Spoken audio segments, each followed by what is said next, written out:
Porbandar coast guard एअरपोर्टवर भीषण अपघात झालाय। कोस्ट गार्डच्या एअर एन्क्लेव्हमध्ये हेलिकॉप्टर कोसळलेलं आहे। 3 जणांचा यामध्ये मृत्यू झालाय। अनेक जण जखमी झाल्याची माहिती मिळते।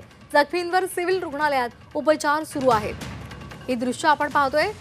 पोरबंदर कोस्ट गार्ड एअरपोर्टवर भीषण अपघात झालेला आहे।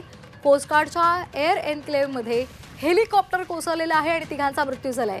या संदर्भात अधिक माहिती घेणार आहोत आमचे प्रतिनिधी विशाल वैद्य यांच्याकडून। विशाल, नेमकी ही घटना किती वाजता घडली आणि सध्याचे काय अपडेट्स आहेत? ही आता एक काही वेळापूर्वीच घडलेली घटना आहे।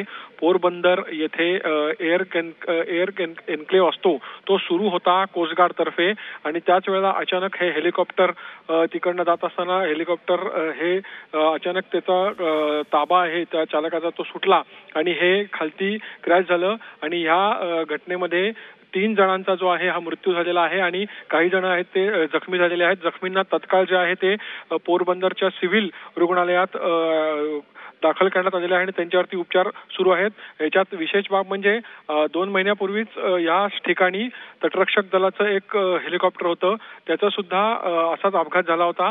त्यामुळे 2 महिन्यातली दुसरी घटना आहे। त्यामुळे अशा घटनांमुळे चिंता जी आहे तटरक्षक दलाची वाढलेली आहे। अगदी धन्यवाद आपण दिलेल्या या माहितीसाठी।